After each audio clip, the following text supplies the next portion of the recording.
And welcome to the brand new series, The Arms Race. I'm your boy, Ro, contributor for State of the U and OG member of the Orange Bowl Boys. This series takes two quarterbacks who are about to face off, and we're going to use comparison clips to go ahead and determine who's the better quarterback. Let's go. On the screen, Florida State week, you have number one, James Blackman. Now, in this case, let's set up this clip in parts. You're going to see that Florida State comes out and sets the pass strength very, very heavy to the boundary side. You have four pass catching options, and there they are. They're in their ace gun look. You have one tight end, one running back. Very pass heavy strength right here to the boundary. Now, right here, you're going to see that there's the single high safety for Georgia Tech, and he's favoring the field side. You have one wide receiver not pictured in the screen out here. He's favoring that. I like what James Blackman does here at the snap of the ball, right here.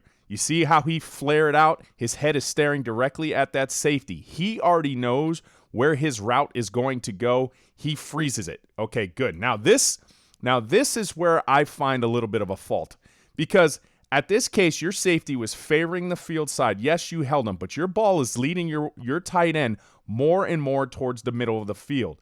If your tight end is reading this right and running away from his safety, I think you have the potential for a touchdown here. However, you let that throw inside, it's going to get them on touchdown's doorstep. There you go. Now, in comparison, let's go ahead and take D'Eriq King. This was early on in the game, right here, facing the same similar look. If you throw this ball inside, we talked about this in the student of the game breakdown, this is potentially blocked or potentially picked, right? Or it's stuffed short of a touchdown. But the ability to go ahead and put the ball on the correct shoulder, lead him away from the defenders, not towards the defenders, that's what allowed a touchdown to happen. Ball placement is huge. That is going to be key this week. That round, give it to D'Eriq King. So here's going to be the story of some outs. Obviously, James Blackman is going to be a shorter out, and D'Eriq King is going to be a little bit of a longer out. But in this case, it's all about making sure that you can get in rhythm and make an accurate throw. But here at the bottom of the screen, as Florida State comes out in a tight concept, you're going to see right here that he's struggling with the jam right here, and it's going to go ahead and adjust James Blackman's timing. So a couple little extra steps in the pocket. You just saw this. You get him out of rhythm, you're going to get throws like this. And that's pretty abysmal. And let's go ahead and get to the tape and get to D'Eriq King. Now, obviously, he's reading the field right. At the top of the screen, you see more of a combo that could go ahead and kill man coverage. At the bottom of the screen, you're going to see a coverage that could go ahead and decimate zone. He accurately reads the zone. There's the back step. 3, ball comes out. Good placement, keeps it away from the squat corner, and that's how you go ahead and extend the chains. Yes, the Florida State receiver did get bumped, which also goes to question, why don't you look at a different read in case of James Blackman? In this case, when you can stay in rhythm, make accurate throws, it can extend chains. So rolling into this next clip, you're just going to see a quarterback, when they have time, can you be accurate with the football? Facing this 3rd and 8, 3-by-1 look for quarterback Florida State James Blackman, you're going to see at the top of the screen, you're going to have 2 wide receivers who are going to stay short on their routes, and the number 2 in this 3-by-1 look is going to be driving down on the seam route. You're going to see James Blackman has all the time in the world to set up. There it is. Good protection by Florida State. And inexplicably throws really high on that. So some concerns there in terms of accuracy, especially when you have time to throw the ball. You need to be able to put the ball where only your wide receiver can get it. Now, conversely, D'Eriq King, different kind of route.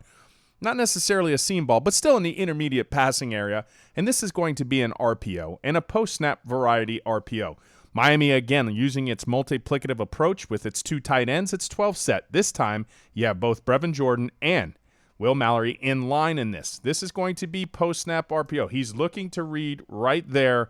Now he's reading the window. It was vacated. You could see the open window.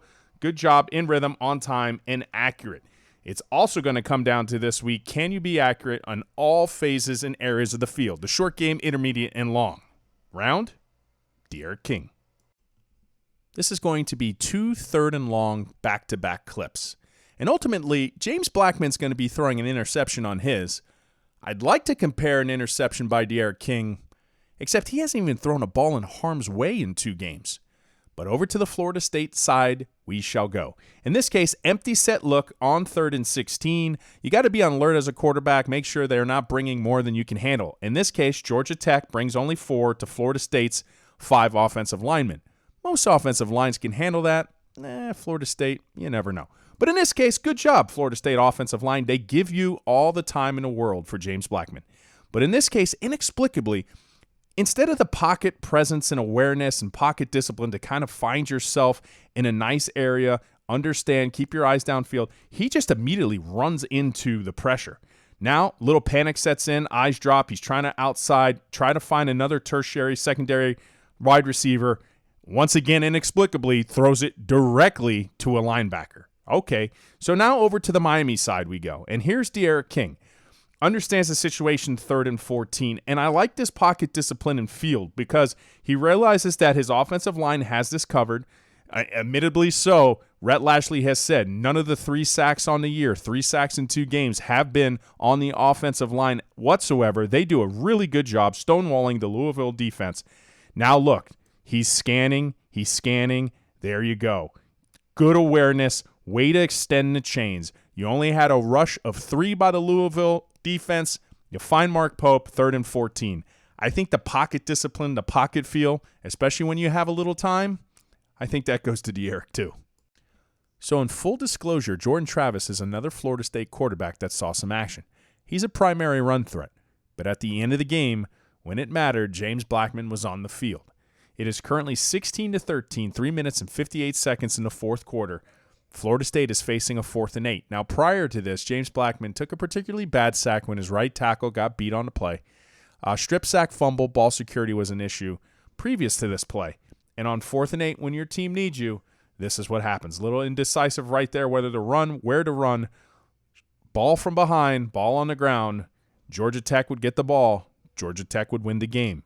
Now, conversely, you have De'Aaron King. Now, yes, he wasn't in the situation where he needed to take his team from behind and come down and potentially get a game-winning drive. But Louisville's pesky. They're hanging around.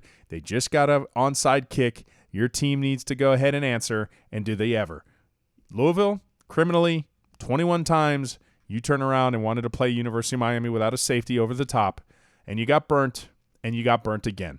Here you go. The biggest playmaking threat for the University of Miami as a pass catcher is Brevin Jordan. Make no bones about it. He scores. Bang. I think it's pretty clear who's going to win the arms race this week, and it's Miami's own De'Aaron King.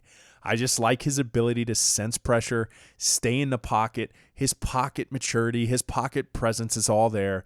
His ability to scan the field when he needed. Whatever questions Miami fans had from week 1, him being a primary runner, were all answered when he had over 300 yards passing, 3 touchdowns, no interceptions, and he had a lot of remarkable throws, including this one right here. You're going to see him roll opposite hand and find Mike Harley on a corner route and just put a ball in pristine and perfect position. That is a play that I can see De'Aaron King frequently make, and to be honest, that's a play where I see James Blackman seldom make. So, thank you for another edition of the Arms Race. I'm your boy, Ro, contributor for State of the U. If you could subscribe below, that would mean a lot. And as always, go Canes.